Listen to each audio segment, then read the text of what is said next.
Salam sejahtera, selamat pagi kepada anda di luar sana. Anda sedang menonton Awani Pagi bersama saya Gigi Ahmad dan juga Afizia Azaman. Kita tahu hari ini bermulanya fasa kedua program imunisasi kebangsaan.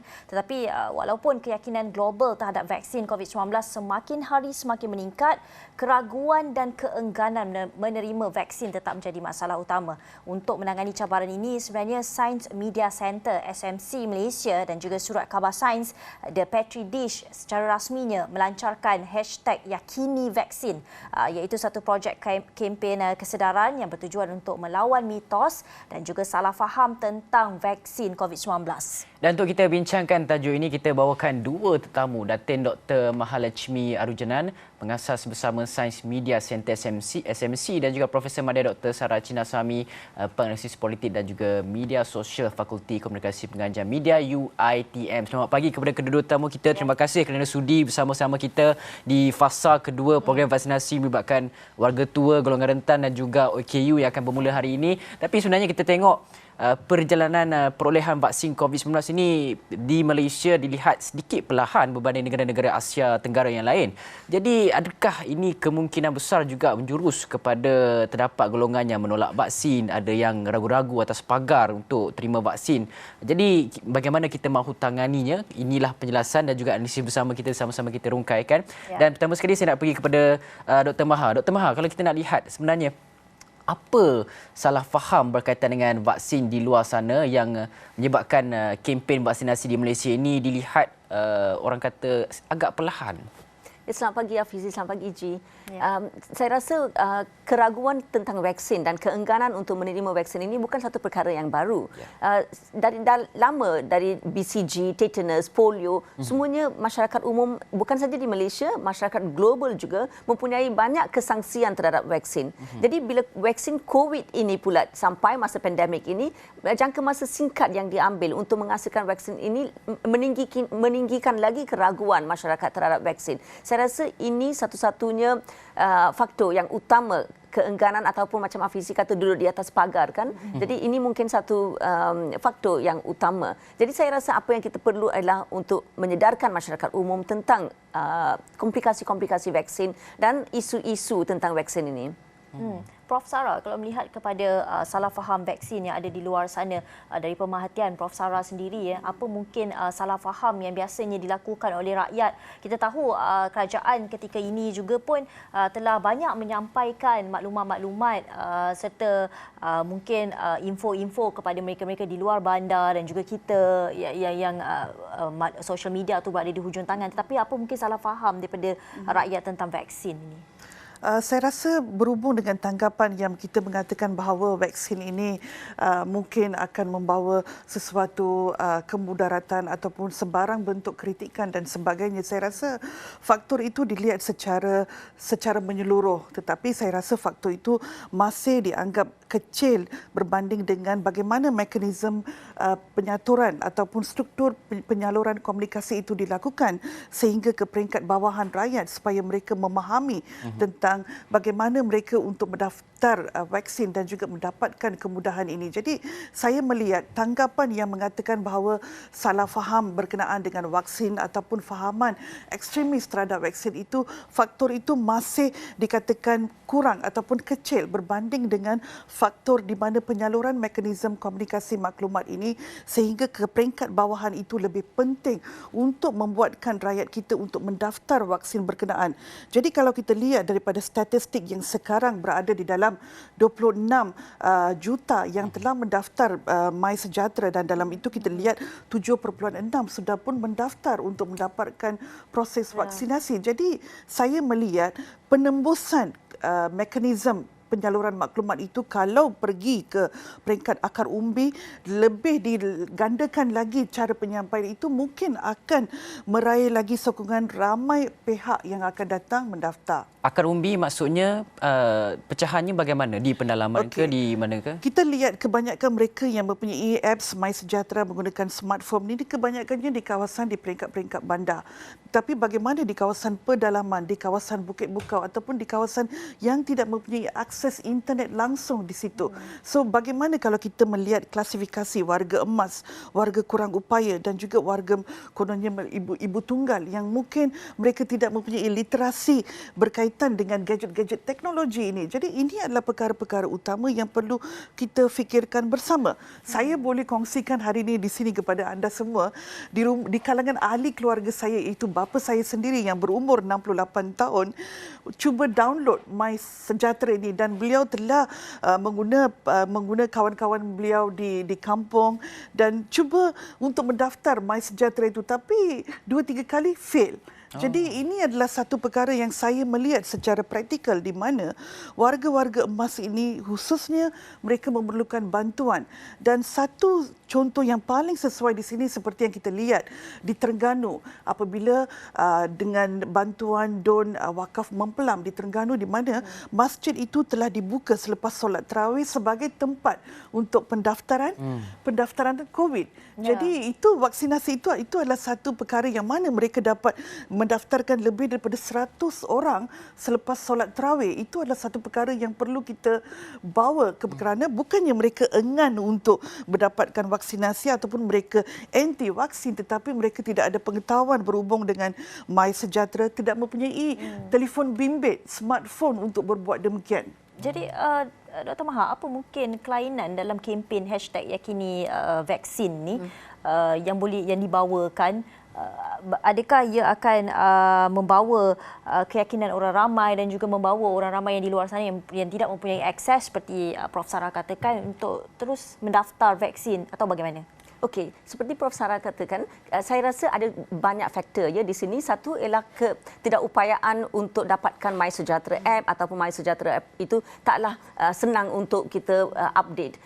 Tapi saya rasa sebagai pakar komunikasi, saya rasa ramai juga yang enggan untuk dapatkan vaksinasi dan golongan kawan-kawan saya yang berpendidikan tinggi yang duduk di urban areas kan mereka pun enggan. Jadi saya rasa faktor yang Prof. Sarah kata itu dengan keengganan vaksin, kedua-duanya memainkan peranan yang penting di mana kita tidak dapat menembusi akar umbi ke ataupun orang yang macam M40 lah, T20 lah, ramai juga yang enggan. Jadi yakini vaksin ini dilancarkan untuk mendapatkan maklumat di satu tempat.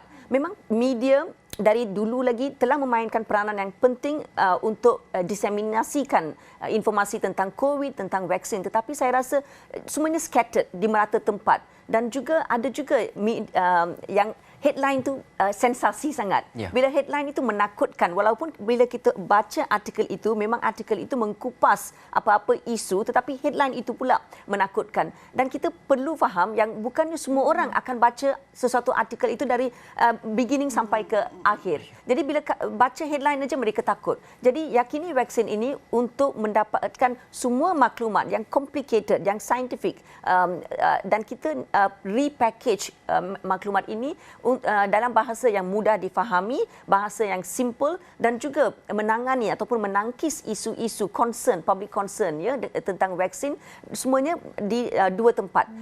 Di Petri Dish, iaitu surat khabar online pertama sains di Malaysia dan juga Science Media Centre. Dan kami tidak mempunyai bajet yang besar ya sebab kita memang merupakan not for profit, tetapi kami berterima kasih kepada dua pharma biotech kerana mereka menyokong kempen kami di bawah inisiatif CSR mereka.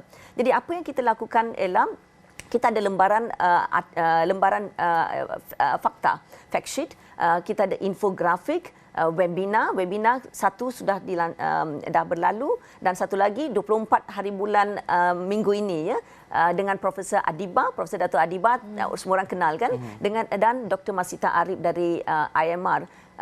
Dan webinar yang telah lalu pun boleh masih ditonton ni di YouTube Science Media Centre. Dan satu lagi adalah penjelasan expert. Jadi kita ada quote statement dari expert tentang isu-isu yang memang menular di kalangan masyarakat ini. Jadi apa yang kita nak lakukan ialah semua maklumat ini one stop center. Itu yang kita nak lakukan melalui yakini vaksin.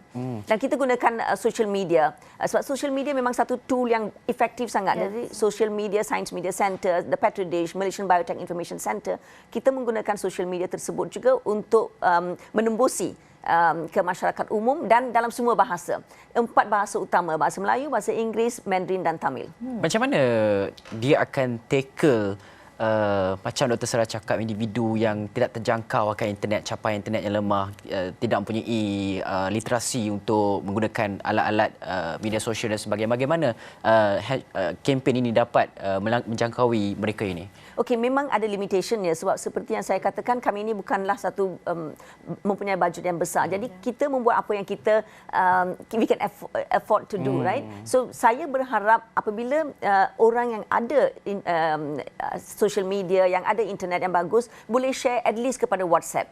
Jadi WhatsApp tu semua orang memang ada kan. Tak ada social media tapi WhatsApp tu ada. Jadi itulah yang kita harapkan dan kita juga harap pihak media pergi ke Science Media Center, semuanya ada di sana, tolong sebarkan dari Science Media Center. Dan kalau ada expert yang kita dah guna pakai untuk webinar ke ataupun dalam penjelasan expert, tolong panggil mereka untuk masuk ke dalam media print ke digital macam Awani kan. Jadi itulah harapan kami. Ya, baik, kita boleh sebenarnya lakukan perkara itu kerana dalam masa yang sama kita sedar peranan media ini adalah salah satunya untuk menyampaikan mesej yang benar dan sahih kepada rakyat di luar sana. Tapi dalam masa yang sama ya Prof Sarah, apa mungkin pandangan Prof Sarah kekangan dan juga cabaran yang mungkin ada untuk menembusi kalangan masyarakat yang masih ada salah faham tentang vaksin ni? Dan sebenarnya Dr. Sarah, saya ingin kongsikan kepada semua yang ada kenyataan ataupun satu berita yang saya buat naik di laman media sosial Astro Awani. Dan saya lihat komen-komen di bawah itu. Setelah setahun lebih kita berhadapan dengan pandemik, ada kematian dan sebagainya. Saya lihat komen-komen itu masih ada yang menyatakan bahawa ini semua hanyalah auta WHO.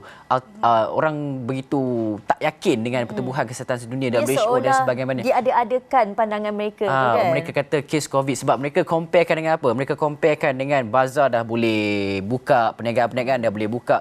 Tapi kenapa apabila solat dan sebagainya mereka masih lagi tak boleh dirapatkan dan sebagainya? Mereka comparekan benda ni. Ini adalah satu perkara yang mungkin dilihat kita tengok macam nak lepaskan ke, tak nak lepaskan ke, kita kena turut serta beri komen ke, ataupun mereka ni lebih kurang ada hujah-hujah mereka tertentu. Jadi macam mana sebenarnya kita nak tackle? Seperti yang saya katakan tadi, mekanisme penyampaian komunikasi maklumat ini perlu dipergandakan. Ini mempunyai 2 cara. Satunya adalah kita sudah pun mengguna pakai media perdana ke tahap maksimum daripada awal tahun dahulu sehingga sekarang, dan kita berada di dalam program imunisasi nasional ke fasa kedua sekarang ini. Jadi peranan yang sedia ada yang telah diwawar-wawarkan oleh media perdana daripada tahun lepas dahulu, cumanya perlu dipergandakan lagi di dalam fasa kedua ini dan diperbanyakkan lagi maklumat. Dan kita pun tahu bahawa media perdana sudah mempunyai versi-versi platform digital mereka yang mana mereka boleh bukan setakat Facebook, setakat Instagram, tetapi malah di dalam pelbagai jenis bentuk. Dan kalau kita lihat infografik itu tetap memainkan satu peranan yang penting di dalam media perdana, di dalam bentuk, di dalam pelbagai jenis bahasa, di dalam TV dan juga di dalam akhbar dan pelbagai jenis versi yang telah ini. Yang kedua yang amat penting di sini iaitu di mana mereka yang tidak mempunyai peranti, yang tidak mempunyai yang duduk di kawasan pedalaman, iaitu komunikasi secara bersemuka itu amat penting untuk tackle golongan ini. Kita mempunyai populasi hampir 33 juta di Malaysia ini dan 26 juta sudah mempunyai aplikasi MySejahtera, tetapi yang sebakinya yang mungkin yang mereka enggan, yang mungkin yang mereka tidak mahu ingin membuat suntikan. Bagaimana kita nak handle golongan-golongan ini? Pasal itulah kita perlu mewujudkan teknik bersemuka di mana mewujudkan pasukan sukarelawan di setiap negeri, di setiap daerah kalau boleh, dengan bantuan ahli parlimen, pusat khidmat masyarakat di kawasan berkenaan. Apabila sukarelawan-sukarelawan ini mungkin boleh direkrut daripada mereka graduan, lepasan graduan yang masih menunggu untuk mendapat pekerjaan ataupun pelajar-pelajar perubatan, farmasi yang masih tengah menunggu untuk mendapatkan pekerjaan, rekrut mereka, jadikan mereka sebagai pasukan sukarelawan, bekerjasama dengan Jabatan Penerangan dan masuk ke seluruh pelosok kawasan perkampungan dan memberikan penerangan yang sebaiknya apakah itu vaksin, pengetahuan-pengetahuan berkenaan dengan vaksin. Vaksin ini diterapkan kerana kita ingin mengurangkan tahap penularan COVID-19 di kalangan masyarakat kita. Jadi kita perlu mempunyai strategi-strategi bagaimana untuk kita mencapai, dan pasukan sukarelawan itu perlulah berbentuk berskala besar daripada satu negeri, di setiap negeri, di setiap daerah, dan memberikan, dan yang keduanya adalah pusat vaksin perlu diperbanyakkan lagi. Jadi ini adalah salah satu cara bagaimana kita mendidik rakyat kita dengan literasi berkaitan dengan vaksin ini. Mengapakah vaksin ini harus ditekankan?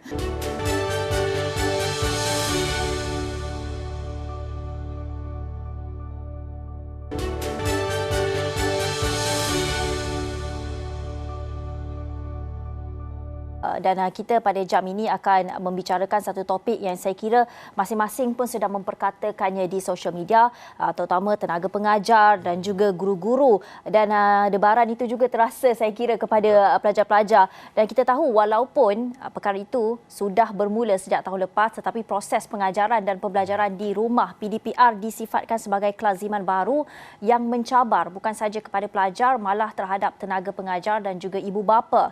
Malah kaedah PDPR antara isu yang hangat diperdebatkan sejak ia bermula secara keseluruhannya pada sekitar 20 Januari sehingga ia diakhiri pada Mac. Kita juga sedia maklum bahawa PDPR memerlukan kerjasama dan peranan dari pelbagai pihak, Hafizi, bagi memastikan anak-anak kita ni tidak tercicir dalam pelajaran. Dan ini juga yang menjadi kebimbangan kepada ibu bapa pada ketika ini.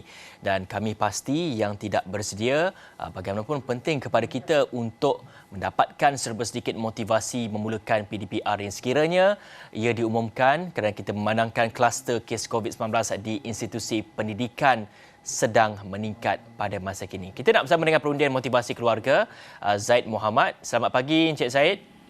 Selamat pagi. Assalamualaikum. Waalaikumsalam Encik Zaid. Encik Zaid, kita nak teruskan kepada perbincangan kita Encik Zaid.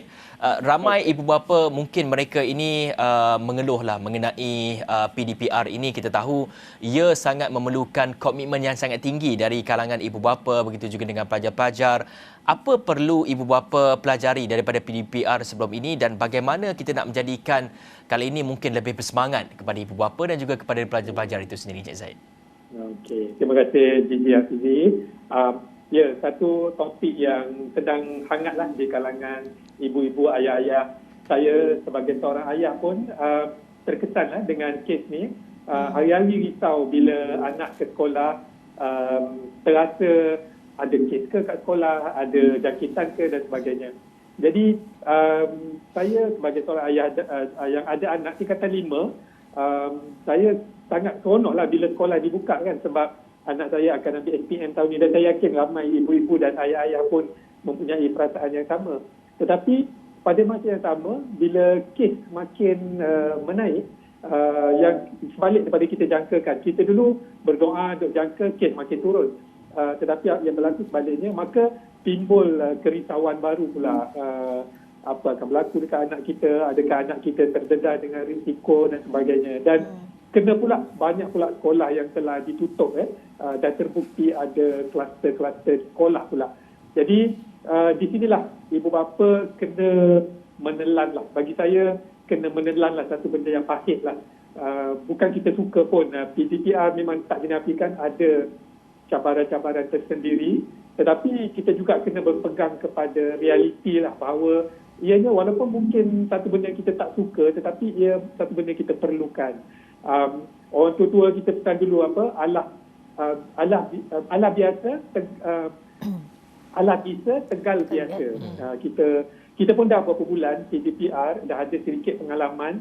Jadi saya rasa insya-Allah kalau PDPR 2.0 dijalankan sekali lagi, kita boleh lakukan dengan lebih baik insya-Allah. Pada pandangan saya lah. Ya, Encik Zaid sebagai bapa dan juga pakar motivasi, apa mungkin Encik Zaid melihat dari pemerhatian Encik Zaid sendiri, pengajaran ataupun apa yang boleh dibaiki oleh ibu bapa sendiri yang sudah berpengalaman menjalani PDPR dan juga memberikan komitmen kepada PDPR sebelum ini, apa yang boleh diperbaiki sekiranya benar-benar dilaksanakan PDPR untuk gelombang keempat? Pengalaman kami lah sebagai saya dan isteri saya, pertama sekali ibu bapa kena terlibat dengan contohnya dengan grup, kalau ada boleh minta cikgu buat kumpulan WhatsApp contohnya, supaya kita dapat informasi kelas apa yang akan berlaku, homework apa yang ada, dan kita sebagai supervisor di rumah, kita tak perlulah untuk berada di belakang anak-anak untuk bersama dengan mereka semasa PDPR tu, tetapi sebagai supervisor kita kena tahu subjek apa yang dia ada hari ini, homework apa yang dia diberi oleh guru dan bila due-nya dan sebagainya. Jadi apabila kita tahu benda ni, yang pertama sekali anak-anak tahu kita terlibat. Jadi bila mereka tahu, kita tahu, dia akan lebih berhati-hatilah. Dia akan melakukan tanggungjawab dia dengan sebaik mungkin lah. Sebab nanti kita akan tegur, kita akan marah. Yang kedua, kita cuba bantu jika anak-anak nampak struggle dari segi capaian internet, gadget yang tak laju dan sebagainya. Atau mungkin gadget terpaksa berkongsi. Jadi kita usahalah sebaik mungkin untuk memudahkan anak-anak kita untuk menghadapi kelas PDPR. Contohnya, anak saya komplain, komputer dia slow, gambar tak keluar dan sebagainya. Jadi, bila habis kelas tu, saya terpaksa reset komputer tu. Reinstall balik. Rupanya tak adalah susah mana pun, sekejap aja. Dan apabila esoknya, anak saya alami PDPR, dia kata, wah, dah boleh ikut ayah, dah boleh ikut daddy, dah laju. Jadi, benda-benda macam ni lah. Ibu dan ayah kena terlibatlah. Jangan serah 100% kepada sekolah, serah 100% kepada anak-anak. Takut nanti anak-anak rasa tak ada orang pantau dia akan rasa senang hati, dia tak buat kerja. Itulah. Dan kepada guru-guru, saya tahu guru-guru memang dah banyak berkorban lah. Dan ada guru-guru tak suka pun buat PDPR ni sebab tak sampai, murid tak bagi kerjasama dan sebagainya. Tapi jika benda ni berlaku di seluruh negara, kita sama-sama bantulah, kita sama-sama sokong kepada yang berkelebihan, yang ada gadget lebih, boleh pinjamkan dulu kepada mungkin kawan-kawan anak kita yang tak ada gadget. Saya pernah pinjamkan kepada seorang kawan anak saya. Wah, dia sangat bersyukur kerana dia dah boleh ikut kelas PDPR. Jadi benda-benda macam inilah yang kita kena peka lah, saya rasa. Pengalaman daripada PDPR yang lepas. Wallahualam. Encik Zaid, kita lihat kepada PDPR ni semestinya ia memerlukan sokongan yang padu bukan sahaja daripada guru, malah juga kepada ibu bapa. Pada ketika ini kita lihat di sektor pekerjaan sendiri, ramai ibu bapa yang sudah pun pergi ke tempat kerja ataupun dibenarkan untuk kembali ke pejabat dan sebagainya. Bagaimana agaknya dari segi option ataupun pilihan yang ibu bapa ini ada sekiranya mereka ini pergi ke pejabat, siapa yang akan menyokong mereka, akan monitor mereka di rumah itu sendiri? Apa option yang mereka ada sebenarnya? Okey, ini satu dilema yang sangat susah diselesaikan, terutama jika ibu dan ayah tiada pembantu di rumah ataupun anak-anak masih kecil. Di sini kalau boleh kita, pertama sekali kita boleh minta dengan majikan untuk bagi kelonggaran untuk mungkin salah seorang daripada suami isteri ke bekerja di rumah, work from home. Saya rasa masih ada kelonggaran tu. Kalau kita betul-betul baik-baik dengan majikan, insya-Allah boleh dapat. Yang kedua, jika perlu kita hantar anak-anak yang masih kecil ke tempat pusat jagaan, silakanlah, sebab di situ ada pantauan. Anak-anak yang dah besar, kita nak tak nak kena percayalah kat mereka bahawa mereka akan belajar dengan betul dan sebagainya. Berbalik kepada proses pantauan tadilah, kita sebagai supervisor, kita tengok kalau kerja dia siap dan mengikut jadual yang cikgu berikan, kita tak perlulah risau sangat. Kita ucapkan tahniah kepada anak kita kerana berjaya buat homework dan sebagainya, bagi galangkan kat mereka. Yang in between tu, mereka nak main game ke apa ke, itu kadang-kadang kita nak kawal pun tak boleh. Bagi saya, kita ambil jalan tengah lah, kompromi lah. Boleh main game, asalkan homework siap, asalkan PDPR kedatangan di sekolah ada nama anak kita. Sebab itu penting. Ini tugas yang perlu dilakukan oleh salah seorang ibu atau ayah lah. Kalau kami, isteri saya lah yang banyak interaksi dengan cikgu sekolah. Kalau tiba-tiba nama anak tak keluar dalam senarai kedatangan, nanti kena bersoal jawab lah dengan anak tersebut. Begitulah yang boleh dilakukan. Walaupun ibu bapa mungkin kena pergi ke pejabat. Carilah jalan kreatif. Saya rasa banyak jalan-jalan yang boleh dilakukan dan setiap keluarga berbeza situasi dia, senario dia berbeza. Adakah perbincangan? Saya rasa kalau anak-anak ni, kalau kita ada banyak perbincangan, duduk sama-sama dengan mereka, kita bagi power, bagi kuasa untuk mereka tentukan hala tuju cara mereka nak PDPR, insyaAllah mereka pun ada idea-idea, mereka pun ada kemahuan tersendiri. Yang penting kita komunikasi lah secara terbuka, bukan sekali saja tetapi setiap hari. Ambil peluang untuk pantau balik, tanya ada masalah ke, ada cabaran, kekangan, sama-sama kita hadapi. InsyaAllah kita hadapi sama-sama satu keluarga, insyaAllah boleh. Walaupun kecabarannya sangat besar, insyaAllah. Tapi Encik Zaid, kita tak dapat nak nafikan lah ibu bapa ni memang akan bimbang, gusar, risau kan anak-anak ni ketinggalan bila PDPR bermula. Sebab kita tahu bila proses pembelajaran dan pengajaran di rumah ini tak seperti bersemuka. Dan kerisauan inilah yang menyebabkan saya kira banyak cakap-cakap di sosial media, malah kerunsingan itu juga diutarakan di mungkin Facebook dan Twitter masing-masing kan. Dan bagaimana nak mengatasi kebimbangan ini? Kalau kita tahu kes meningkat, kita takut juga penularan itu lebih teruk di peringkat institusi pendidikan. Tapi dalam masa yang sama PDPR itu sendiri pun masih belum selesai, tak smooth lagi kan. Mungkin apa yang boleh dicadangkan oleh Encik Zaid? Okey. Saya banyak terima soalan macam ni daripada ibu ayah yang keliru lah mana satu nak buat. Sebab ada kedua-duanya ada pro dan con dia lah. Jadi kalau kita tengok, ini adalah sebenarnya proses kehidupan. Dalam kehidupan kita banyak benda-benda macam ni terutama di zaman moden ni, banyak pilihan. Pilihan satu, pilihan dua, dan setiap pilihan ada kebaikan, ada keburukannya. Sama juga. Jadi keyword dia kat sini ialah pilihan. Kita kena buat pilihan. Dan mungkin berkorban sedikit tentang pilihan yang kita tak ambil tu. Dari segi kebaikan dia mungkin kita tak dapat. Kalau personally lah bagi saya memilih untuk PDPR kerana saya tengok mudarat bukan PDPR, PDPK adalah lebih besar. Jadi apabila kita telah membuat pilihan tu begitu, kita kena redha lah. Kita kena buat peace lah dengan kita kata make peace with yourself lah. Supaya kita boleh bergerak ke hadapan, boleh move on. Kalau tidak, kita akan sangkut. Kita tak ada pilihan yang jelas. Sebab tu banyak berlaku di dalam sosial media. Saya tengok orang-orang yang komen tu, dia tak buat pilihan. Dia seolah-olah menyerahkan segala-galanya kepada kerajaan. Tapi kerajaan pun apa yang mereka boleh buat? Sebab kalau banyak sangat tekanan, contohnya hari tu kita dah agak stabil lah buat PDPR, tiba-tiba banyak tekanan untuk masuk kelas dan sebagainya. Kerajaan, jika kerajaan tu dia mendengar permintaan rakyat. Jadi dia pun okeylah, bagilah buka sekolah. Dan apabila sekolah buka, kes meningkat, orang-orang yang sama mula komplain, bahayalah, tak boleh pergi sekolah lah dan sebagainya. Jadi di sini setiap pihak perlu mainkan peranan lah. Cadangan saya kepada pihak berkuasa lah, tak tahulah mereka nak dengar ke tidak, tapi cadangan saya, kita boleh buat satu prinsip di mana kita prinsip yang jelas. Contohnya, jika kawasan tu zon merah dan kesnya 4 angka, memang confirm sekolah tutup. Kita buat PDPR. Sekolah hanya dibuka jika kes turun kepada mungkin 2 angka ataupun zon hijau, baru sekolah boleh buka. Jadi bila ada prinsip yang jelas macam tu, ibu bapa pun tahu untuk dia tak bolehlah hentam sesuka hati, kerana kerajaan sentiasa boleh berselindung di sebalik prinsip tadi.